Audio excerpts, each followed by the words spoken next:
Remember when Shadow President Elon Musk said this on the Joe Rogan podcast just over a week ago? Well, I mean, the government's one big pyramid scheme, if you ask me. Yeah, well, you can tell me better than anybody. Social Security is the biggest Ponzi scheme of all time. Right, explain that. Oh, so... Before we let Elon try to justify this absolutely bonkers and wildly out-of-touch position, just think for a moment about the absurdity of the world's richest man, who alone has amassed more wealth than the GDP of over 100 sovereign nation states, railing against one of the most vital and popular social spending programs in the country that workers themselves contribute to throughout their careers. That's the type of evil we're dealing with here. Well, people pay into Social Security, and the money goes out of Social Security immediately, but the obligation for Social Security is your entire retirement career. So you're paying with you're paying like if you look at the future obligations of Social Security, it far exceeds the tax revenue. Far. If only there were a way to reform our tax system to secure funding for Social Security, Medicaid, SNAP, and so many other programs that materially benefit American citizens in perpetuity. But you'll never hear Elon or oligarch bootlicker like Joe Rogan and the rest of the bootlickers within the Republican Party talk about that because, well, they're actively working to extend and expand tax cuts for the wealthiest people and corporations in the country, which was the goal all along. And there are fewer babies being born. So you have more people who are retired and that live for a long time and get retirement payments. So the future obligations. So however bad the financial situation is right now for the federal government, it will be much worse in the future. At the risk of being a buzzkill here. Let's just call this what it is. Government by the billionaire class for the billionaire class. Look no further than Elon giving the whole game away in front of the MAGA base during this blood-boiling interview with Larry Kudlow on Fox Business. I mean, the waste and report in entitlement spending, which is which is most of the federal spending is entitlements. That's like the big one to eliminate, because that's the sort of $500 billion, maybe $700 billion a year. Yep, you heard that right. Musk completely dropped the facade he and the Trump administration have been projecting since taking power back, flat out admitting that his goal is to, in his own words, quote, that's the biggest one to eliminate. But he wouldn't just stop at pure capitalist greed. He'd go one step further and send out a signal to his Nazi-adjacent buddies that he still has their priorities in mind as well. Hey guys, quick break in the action. I have a new show coming out called The Rick Strom Show. It is going to be awesome. I'm interviewing musicians, athletes, producers, writers, journalists, authors, sports doctors. Go check it out at youtube.com/@TheRickStromShow. Also be sure to throw me a follow on Instagram, Threads, Blue Sky. It can all be found in the description box below. Thank you.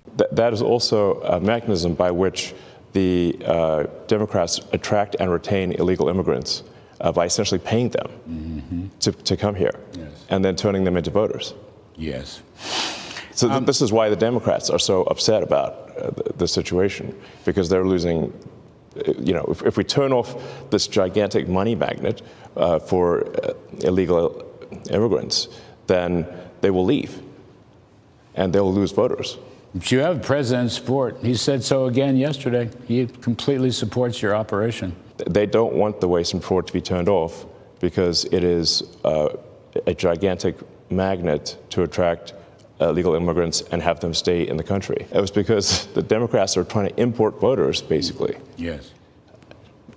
I agree. Yeah. Seeing that Stephen Miller will be speaking on Kudlow's show next after hearing the world's richest man openly assert the white supremacist great replacement theory is fact, with agreement from Kudlow nonetheless, is a dystopian yet perfect encapsulation of the dire state our country is in. And Fox News is more than complicit in the meteoric rise of fascist sentiments over the years. They're attacking his character. They've called him a Nazi. They're going after his businesses. They're vandalizing property. They're doing any and everything they can to this man. And it's really horrific to see, because what is Elon getting for all of this? Much like Donald Trump, he didn't need this job, Sean. He's not taking a salary. It's actually laughable every time you hear these people on the left say Elon's enriching himself and his friends. You just talked about it. This guy is losing money because of what he's doing, but he understands the importance of this moment. We cannot continue in perpetuity spending the way we are. We cannot survive as a country. So people ought to be kissing the feet of Elon Musk and Donald Trump for being the two people to actually do this. Look no further than Trump's daughter-in-law and newly signed Fox News host Lara Trump demanding we peasants bow down and kiss the feet of our oligarch rulers for making our lives so much better. What they're attempting to do to Elon, I hope to see that happen as well. I hope everyone goes out and supports him. And look, this guy's got more money than he's ever going to know what to do with, but it's the gesture, to your point. We should say thank you to Elon Musk for taking his time, for taking the abuse. He doesn't need any of it. And that's the part that I think is so amazing. Grateful. Yeah. The only gesture you should be talking about when it comes to Musk is his Nazi salute during Trump's inauguration and thanking him for showing the world what an insecure, racist fraud he truly is. You know what? I hate what they're doing to this guy. I'm going to go out. A friend of mine has a Tesla. I've driven it. I loved it. It's a great car. And I just frankly want to support someone who's given up an awful lot to help our president, help our country, save us a ton of money, and get us on the right track. While Hannity, Lara Trump, and the rest of the right wing show their undying loyalty to the billionaire class, there are at least some elected officials still willing to work for the people. There are estimates out there that tens of thousands of people with disabilities die while they're waiting for those benefits to come to fruition. They apply, they're waiting. And now if you do, as Musk and others are proposing, not only 2,500 Social Security employees, they want to cut half of the Social Security employees. That will be a disaster. That will mean that millions of people who will, calling up, they're not going to get an answer. So if you ask me, I think this is a prelude not only to cutting benefits, but to privatizing Social Security itself. I think that's in the back of their mind. If you make the system dysfunctional, why would anybody want to support it? And that's consistent with what Trump said in his State of the Union address. Oh, there are millions of people, thousands of people, 200 years old and 150 years old. What is all of that about? It happens to be a lie. It's not true.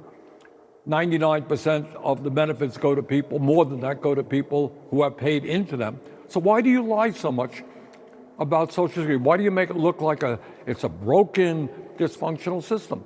The reason is to get people to lose faith in the system, and then you can give it over to Wall Street. We couldn't have said it better ourselves. That's been the plan all along, and the Trump administration is simply executing it. If you can and are willing, please become a paid member here at TYT Sports.